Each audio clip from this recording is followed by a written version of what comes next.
அது அருள்மிகு தேனுபுரீஸ்வரர் ஆலயம். இது சிவனுடைய ஸ்தலம். அந்த 23வது திருத்தலமாக இருக்கின்றது. இங்கே தேனுபுரீஸ்வரர் ஆலயம் சிவனுக்குரிய ஆலயம். ஆனால் இங்கே பட்டீஸ்வர துர்க்கையாக இருக்கின்ற இந்த அம்பாளுக்கு ரொம்ப பேரு. இந்த அம்மாவுக்கு தான் பெருமை. ஏனென்றால் சிவபெருமான் வரம் கொடுக்குறாருல்ல, ராமர் பூஜித்த தலம் அது. அதே போல உலகத்திலே நீ அபயாம்பிகாக இருந்து அருள்பாலிக்க போகின்ற தலம் என்று தேனுபுரீஸ்வரர் இந்த அம்மைக்கு அருள்பாலித்ததன் காரணமாக இந்த தேனுபுரீஸ்வரர் காரணம் பட்டீஸ்வரம் துர்க்கை என்பது தான் ரொம்ப பிரசித்தமான ஒரு பெருமை உடையதாக அமைகின்றது. ஞானசம்பந்த சுந்தரர் மூவராலையும் பாடப்பட்ட ஸ்தலம் தான் இந்த பட்டீஸ்வரம். இந்த பட்டீஸ்வரருக்கு மிகவும் எவ்வளோ இனியோ அந்த அனைவருக்கும் அதற்கும் மேலானவங்க தான் யாரு, இந்த பட்டீஸ்வர துர்க்கையோட பெருமை பேசப்படுகின்றது. காமதேனு மகளான பட்டி என்ற பெண் இந்த அம்மனை தொழுததன் காரணமாக பட்டீஸ்வரம் என்ற பெயர் பெற்றதாகவும் சொல்லப்படுகின்றது. மிகவும் அழகு பொருந்திய திருத்தலம். பார்வதி தன்னுடைய தவத்திற்காக இங்கே வருகின்ற போது தேவர்கள் 30 முக்கோடி தேவர்களுமே இங்கே மரங்களாகவும் பூக்களாகவும் செடிகளாகவும் கொடிகளாகவும் விருட்சகமாக இருந்து பார்வதி தேவி அம்மையை பாதுகாத்தா சொல்கிறாங்க. சொல்லும்போதே எனக்கு மெய் சிலிக்கிறது. பார்வதி தேவி அம்மையை இந்த பட்டீஸ்வரத்தில் துர்க்கை அம்மனை பாதுகாத்ததாக சொல்லப்படுகின்றது.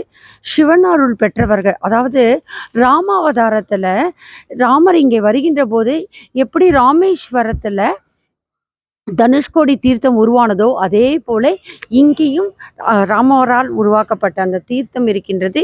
இந்த கோயிலில் ஒரு பெரிய சிறப்பு, அதாவது ராகு காலத்தில் பெரும் பூஜை ஏற்றவள், ராகு தேவனின் பூஜை ஏற்றவள் சொல்லுவாங்க. அதுக்கு என்ன காரணம் என்று சொன்னால், ராகு காலத்தில் ராகு பகவானை பட்டீஸ்வர துர்க்கைக்கு பூஜை செய்வதாக சொல்லப்படுகின்றது. 2வது செவ்வாய் பகவானை இங்கே பட்டீஸ்வரத்தில் பூஜை செய்வதாக சொல்லப்படுகிறது. அப்பேற்பட்ட செவ்வாய் பகவானும் ராகுக்கும் பூஜை பண்ணுகின்ற இந்த திருக்கோயிலே செவ்வாய்க்கிழமை ராகு காலத்தில் நாங்கள் இருப்பது ரொம்ப பெரும் பாக்கியமாக கருதுகின்றோம். இங்கே இருக்கின்ற ஞானபாபி குளத்தில் பார்த்தீங்க அப்படின்னா நாகர்கள் உறைந்திருக்கிறார்கள். அதால் இந்த கோயிலில் தோஷம் விலகுகின்றது. இந்த குளத்திலேயே இந்த தீர்த்த குளத்தில் நாகர்கள் எல்லாம் பல்லாயிரம் ஆண்டுகளாக வாழ்ந்து கொண்டதன் காரணமாக இந்த கோயிலை தேடி நாகதோஷம் உள்ளவர்கள் வந்தாலும் அந்த நாகதோஷம் தீர்வதற்கான ஒரு அம்சமாக கருதப்படுகிறது. இந்த அம்பிகை சூளம், வில், கிளி, அம்பு போன்ற அத்தனை கையில் துர்க்கை அம்மன் தன் கையில் ஆயுதமாக வைத்து கொண்டே இருக்கிறார்கள். பாசாங்குசம் எல்லாமே இருக்குது இந்த அம்பிகையோட கையில். ஏன்னா துர்க்கையோட அம்சமாக அம்பிகை விளங்குகிறாள். கையிலே கேடையும் இருக்கின்றது. இந்த அம்பிகை பல துர்க்கை என்ற அம்சமாக இருந்தாலும் சரி, சாந்த சொரூபியாக சொல்லப்படுபவள் தான் இந்த துர்க்கை. அதே போல் சம்பந்தருக்கு இந்த முத்துப்பந்தல் கிடைத்த இடமும் இந்த இடமாக சொல்லப்படுகின்றது. இந்த பட்டீஸ்வர துர்க்கை தூர பார்வை உடையவர்கள், யாரெல்லாம் வெகு தூரத்துலேருந்து வராங்களோ அவங்களுக்கெல்லாம் இந்த அம்மன் அருள்பாலிப்பார். இந்த அம்மாவுக்கு கடைக்கன் பார்வை கிடையாது, நேர் பார்வைன்னு சொல்லுவாங்க. அதே போல் இந்த அம்மனோட விக்கிரக அமைப்பும் தூரப்பார்வை. சன்னிதானம் கூட நம்ம கிட்ட போய் பார்க்கணும் கிடையாது, அம்மனை நேர் பார்வைக்கு எதிர்க்க தான் நின்று பார்க்கணும்னு எனக்கு கற்றுக் கொடுத்துருக்காங்க சின்ன வயசில். அந்த அளவுக்கு ஒரு சிறப்பு பொருந்திய ஸ்தலம். அம்மனுக்கு நேர்கொண்ட பார்வை அப்படின்வாங்கள்ல, நிமிர்ந்த நன்னடை நேர்கொண்ட பார்வைன்னா இந்த துர்க்கை அம்மனை பார்க்கலாம். ராகுகால தோஷத்தை நிவர்த்தி செய்வது, செவ்வாய் தோஷத்தையும் நிவர்த்தி செய்கின்றது. அதே மாதிரி சர்ப்ப தோஷங்கள் இருந்தாலும் நிவர்த்தி செய்கிறது.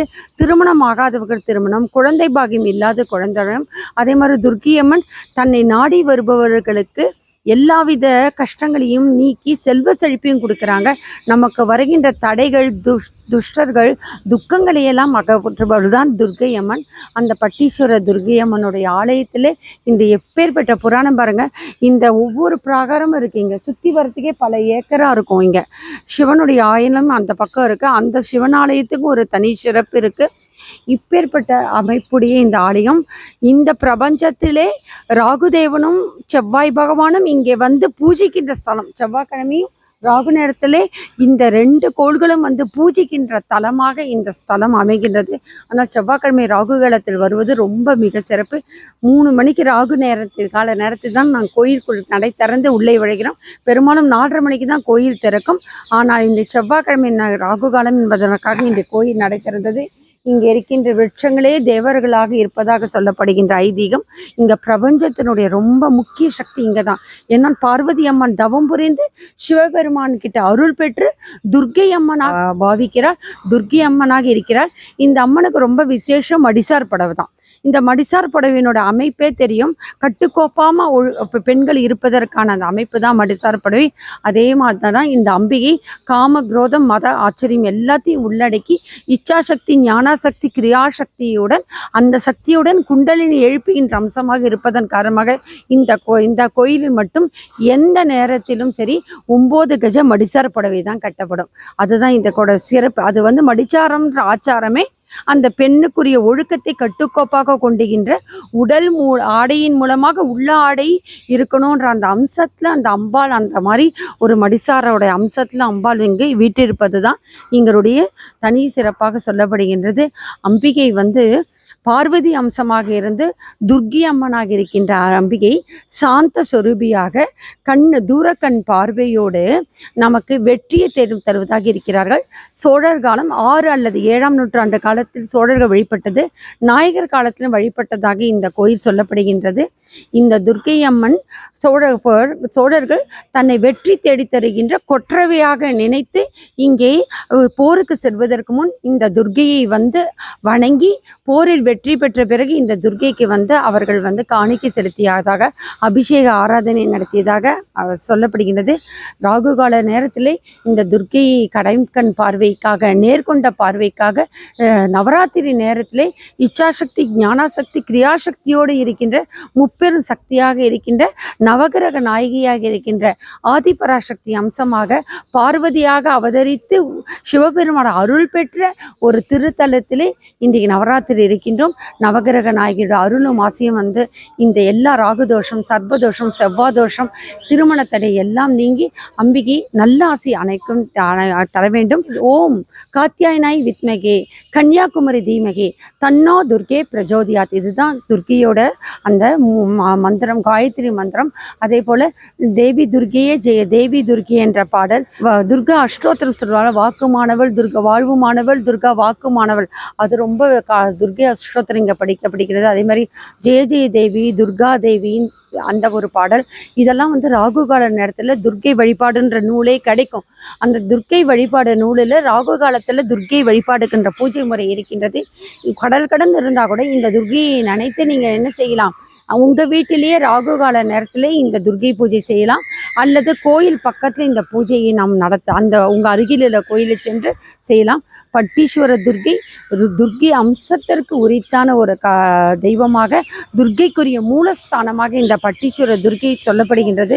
கும்பகோணத்தில் அருகில் இருக்கின்ற இந்த கோயில் சோழ நாடு சோறுடைத்தன் வாங்க பச்சை பசேல் என்ற பசுமை நாயாக பார்வதி பசுமை நாயகியாக வீற்று கொண்டிருக்கின்ற இடம். துர்க்கை அம்சமாக அபய அஸ்தம் போன்று இந்த அம்மா தன்னுடைய கண்களிலே அபய பார்வையுடன் கருணை பார்வையுடையலாக இருந்து கேட்டவருக்கு கேட்டவரும் கொடுப்பவராக சொல்லுவாங்க. சென்னையிலேருந்து வெளியூரிலிருந்து வரவங்க எல்லாருக்குமே இந்த துர்க்கை அம்மா கேட்டதை கொடுப்பாங்க. ஏன்னா தொலைநோக்கு பார்வைன்னு சொல்லுவாங்க. கடைக்கண் பார்வையிலே காமாட்சி போல இங்கே அம்மன் நேர்கொண்ட பார்வையாக நம்மை அருள்பாலிக்க காத்திருக்கிறார். வாருங்கள் துர்க்கை அம்மனை வழிபடுவோம். நவராத்திரி நேரத்தில் ராகுகால நேரத்தில் துர்க்கை அம்மன் பூஜை செய்வதில் பெரும் மகிழ்ச்சி. ஜெய ஜெய தேவி ஜெய ஜெய தேவி துர்கா தேவி சரணம். ஜெய ஜெய தேவி ஜெய ஜெய தேவி துர்கா தேவி சரணம். துர்க்கை அம்மனை துதித்தால் என்றும் துன்பம் பறந்தோடும். தர்மம் காக்கும் தாயும் நின்னை தரிசனம் கண்டால் போதும். சர்வ வினைகளும் போடும், சர்வ மங்களும் கூடும். ஜெய ஜெய தேவி ஜெய ஜெய தேவி துர்கா தேவி சரணம். ஜெய ஜெய தேவி ஜெய ஜெய தேவி துர்கா தேவி சரணம். தேனுபுரீஸ்வரர் ஆலயத்தில் இங்கே நந்தவனம் இருக்கின்றது. இந்த நந்தவனத்திலே பார்வதி அம்மை இங்கே தவம் இருக்கின்ற காலகட்டத்தில் இந்த நந்தவனத்தில் தான் தேவர்கள் போன்றவர்கள் எல்லாருமே இங்கே அம்பிகையை பாதுகாக்கும் பொருட்டு செடி கொடி மரங்களாக இருந்து பூக்களோடு சேர்ந்து அம்பிகையை தவம் புரிவதற்காக துணை புரிந்தார் என்று சொல்ல. தன்னை மறந்த நிலையில் தானே அம்பிகை தவம் இருப்பான். அம்பிகைக்கு எந்த தீமையும் நேரக்கூடாது என்று தேவர்களே இங்க விருட்சங்களாக செடி கொடிகளாக இருந்து அம்பிகைக்கு ஒரு பாதுகாப்பு அளித்ததாக சொல்லப்படுகின்றது. இந்த தலவரலாற்றை பார்த்தீங்கன்னா திருசக்தி வனமாகி இந்த தரத்துல உமையம்மை இறைவனை திருமணம் புரிவதற்காக ஒற்றை காலில் தவம் புரிந்த இந்த இறைசக்தி உள்ள இடம். இந்த அம்பிகை ஒற்றை காலில் தவம் புரிந்தாங்க. அந்த தவம் புரிகின்ற காலத்திலே இறைவன் மனம் முருகி அவரை இறைவியை சோதிக்கும் பொருட்டு அக்னி ஸ்வரூபமாக தான் காட்சியளித்தாலாம். ஆனாலும் அந்த முற்பிறவி பயனாக தன்னுடைய முற்ஜென்ம கணவர் என்ற அந்த ஈசன் என்பதை உணர்ந்த அந்த இறைவி திருமணம் ஆக வேண்டும் இந்த பிறவியில இந்த ஸ்தலத்துல என்ற எண்ணத்துல தானே வந்தாங்க. அக்னி ஸ்வரூபமாக இருந்தது தெரிஞ்ச உடனே கிடுகிடுன்னு நேரம் ஓடி போய் அந்த இறைவன் ஈசனை தன்னோட ஞானத்தினால் ஈசன் என்று கண்ணுற்று நேராக ஓடி சென்று இங்கே பாருங்க சிவனை ஆலங்கனம் செய்த ஒரு ஸ்தலம் தான் இந்த திருத்தலம். நான் ஏற்கனவே நேத்திக்கு தஞ்சாவூர் பிரகதீஸ்வரர் கோயில் பேசும்போது சிவபிரான் பல மங்களங்களை தருபவர் சொல்லியிருக்கேன். சிவபெருமானை கும்பிட்டால் என்ன வரும், கணவன் மனைக்குள்ள அந்யோன்யம் ஒத்துமை வரும்னு சொல்லி முடிக்கிறேன். நேத்திக்கு சொல்லியிருக்கேன். இன்றைக்கு பார்த்தீங்கன்னா அம்பிகை பாருங்களேன் எவ்வளோ ஆசையோட தவம் இருந்து தனக்கு கணவனாக இந்த பிறவியில் சிவன் வர வேண்டும் என்று சொல்லி அக்னி ஸ்வரூபத்தில் காட்சியளித்த உடனேயே தன் கணவர் என்று தெரிந்து ஓடிக்கொண்டு ஆலிங்கனம் செய்த இடம். எப்பேற்பட்ட திருத்தலத்தில் திருமணம் ஆகாதவர்கள் வேண்டினா எப்படி திருமணம் ஆகாம போயிடுமா? கண்டிப்பா அந்த அம்பிகை திருமணத்தை நடத்தி கொடுப்பா. ஏனென்றால் இங்கே பார்வதியான உமையம்மை தன் கணவரை மீண்டும் இந்த பிறவியிலே அடைந்து திருமணம் செய்து கொள்ள வேண்டும் என்பதற்காக ஒற்றை காலில் தவம் செய்த இடமாச்சே. அப்ப தன்னை போல மற்றவரும் திருமணம் நாடி வரும்போது அந்த தாய் அபயாம்பிகை என்ன செய்ய வேண்டும், அவர்களுக்கும் திருமணம் வர வேண்டும், கொடுக்க வேண்டும் இல்லவா? அந்த வகையில் அமைந்ததுதான் இந்த பட்டீஸ்வரம் துர்கையுடைய அந்த அமைப்பு. அதோட சிறப்பம்சம் அப்பர் பெருமான் பாடப்பெற்றது. நான் ஏற்கனவே சொன்ன வைக்கிறேன், ஞானசம்பந்தரால் பாடப்பெற்றது. திருமணம் ஆகாதவருக்கு வழிபடுறதுக்காக ஒரு ஸ்தலம். கணவன் மனைவி கருத்துப்பாடுகள் நீங்கி இருக்க இது தலம். ஏன்னா நான் ஆலிங்கனம் சொல்லியிருக்கேன்ல, அந்த கணவன் மனைவி ஒற்றுமையை எழுதியிருக்காங்க பாருங்க. அகத்தியர் வழிபட்ட ஸ்தலங்களிலே இந்த ஸ்தலம் ஒன்று. அதே மாதிரி அப்பர் பெருமானுக்கு இந்த சிவன் இங்கே திருவடி தரிசனம் அருளிய ஸ்தலம் என்று சொன்னால் இங்கேதான் சிவபெருமான் அப்பர் பெருமாளுக்கு தன்னுடைய பாதத்தை தரிசனம் கொடுத்ததாக சொல்லப்படுகின்றன. இது திருசக்தி முற்றம் என்று சொல்லப்படுகின்றது. சக்தி வனேஸ்வர சுவாமி திருக்கோயில் என்றும் சொல்லப்படுகின்றது. தேனுபுரீஸ்வரர் ஆலயம் என்று சொல்லப்படுகின்றது. இங்கே ஞான சம்பந்தருக்காகவும் முத்துப்பந்தல் கிடைத்த இடம். அதால இங்க முத்துப்பந்தல் திருவிழான்றது ரொம்ப முக்கியமா சொல்லப்படுகிறது. இங்க பாருங்க, இந்த கோயிலோட சிறப்பு அதுதான். இந்த முத்துப்பந்தலோட சிறப்பு, அதுவும் நந்தவனம் பக்கம் வச்சிருக்காங்க பாருங்க. இங்கே என்ன ஒரு அமைப்பு பாருங்க, இந்த இடத்துல அழகா போட்டிருக்காங்க பாருங்க. ஒவ்வொரு நாளும் ஒவ்வொரு திருநாள் இருக்கும். இங்க பாருங்க, முதலாம் திருநாள் பார்த்தீங்க அப்படின்னா முதல்ல அவர் அழகா குழந்தையா வரார். ஞானசம்பந்தர் குழந்தையிலேயே ஞானப்பால் கொடுத்தாங்கல்ல, சீர்காழியில அம்பிகை திருமுலைப்பால் அளிக்கிறார்கள். அதற்கு அடுத்ததாக திருக்கோலக்கால பொன்தாளம் அந்த சிவபெருமான் அந்த குழந்தைக்கு ஞானசம்பந்தருக்கு கொடுக்கிறார். அதுக்கு அடுத்ததாக பார்த்தோம் அப்படின்னா முத்துக்குடை முத்து சின்னங்களை திருநெல்வாயில் துறையில அந்த குழந்தைக்கு சிவபெருமான் அழைக்கிறார். அதுக்கப்புறம் பார்த்தீங்கன்னா முத்து திருவோடும் அது குழந்தை ஓடத்துல செல்லணுமா, அதுக்கு கொடுத்தாங்க. முத்து பந்தல் முத்து இதை குடிக்கிறாங்க. அதுக்கு அடுத்தது பார்த்தீங்கன்னா இங்கே முத்து பந்தலை கொடுக்குறாங்க. திருச்சக்தி முற்றத்திலிருந்து பட்டீஸ்வரம் திருக்கோயில் செல்ல வேநீர்கால வெயிலில் வாடி அந்த சின்ன குழந்தை திருஞான சம்பந்தருக்கு சிவபெருமான் என்ன செய்கிறார், முத்து பந்தல் அளிக்கிறார். இந்த திருஞான சம்பந்தர் முத்து பந்தல் எழுந்தருள்ன்றது ஒரு விஷயம் வரலாற்று நடைபெற்றதரும் திருநெல்வாயில் அறத்துறை. அதே போல இங்கே எல்லாமே பார்த்தீங்கன்னா ஒவ்வொரு கோயில்லையும் மடாலயத்திலேருந்து திருமெற்றேலி கைலாசநாதர் கோயிலுக்கும், திருமெற்றேலி திருக்கோயிலிருந்து ஸ்ரீசக்தி முற்றம் திருக்கோயிலுக்கும் திருஞான சம்பந்தர் என்ன செய்கிறார், முற்றுப்பந்தலுக்கு போறாரு. எப்பேற்பட்ட ஒரு அழகிய அமைப்புடைய ஒரு கோயில் பாருங்க. ஞான சம்பந்தருக்கு ஒவ்வொரு வரமாக கிடைத்த ஸ்தலம். அதே போல இறைவனுடைய திருவடியை சம்பந்தர் இங்கே தான் பார்த்தாங்க. ஒரு குழந்தை வடிவா வந்து அம்பிகை கிட்ட ஞானப்பால் ஊட்டி இங்கே வந்து ஒவ்வொரு ஸ்தலமாக தரிசித்த ஸ்தலத்தில் ஒன்றுதான் இந்த பட்டீஸ்வரம் துர்க்கை. அழகு பொருந்திய பட்டீஸ்வர துர்க்கை. அதாவது வானம் கருத்த மேகத்தோட அழகிய மழை பொழிந்து விட்ட தூறலோட அந்த கருணாம்பிகையோட அருளோட இன்றைக்கு பட்டீஸ்வரம் திருக்கோயிலுடைய ஆலயத்தில் ராகு காலத்தில் இருப்பது பெரும் மகிழ்ச்சி. இன்னும் அம்மா பற்றி பேசிகிட்டே போகலாம், அவ்வளோ விஷயங்கள் இருக்குது. ராகு கால நேரத்தில் நான் விளக்கேற்ற போகிறேன். அந்த விளக்கின் ஒளியானது இந்த காணொளி மூலம் பார்க்கின்ற அத்தனை உள்ளங்களுக்கும் அந்த தெய்வ சக்தி ஆற்றல் கிடைக்க வேண்டும். பட்டீஸ்வர துர்க்கை நினைத்து ஒவ்வொரு செவ்வாய்க்கிழமையும் வெள்ளிக்கிழமையும் ஞாயிற்றுக்கிழமையும் ராகு கால நேரத்திலே ராகு கால தெய்வத்தை குடும்பிடும். குறிப்பாக செவ்வாய்க்கிழமை ராகு காலம் இந்த பட்டீஸ்வர துர்க்கைக்கு மிக விசேஷம். ஏன்னா செவ்வாய் பகவானும் ராகு பகவானும் ஒன்றாக கூடி பூஜை பண்ணுற நேரம். அந்த நேரத்தில் இங்கே அமைந்தது பாக்கியம். நவராத்திரி நேரம் நவகிரக நாயகியாக இருக்கின்ற பார்வதி அம்மா திருமண கோலத்திற்காக திருமணமாகி அந்த கனவு தவம் புரிந்த சிவருமானை கண்டவுடன் கண்ணாலே அந்த அம்மா அந்த சிவலிங்கத்தை ஆலிங்கனம் பண்ணுற அந்த ஒரு அமைப்புடைய ஒரு அழகிய திருத்தலம்.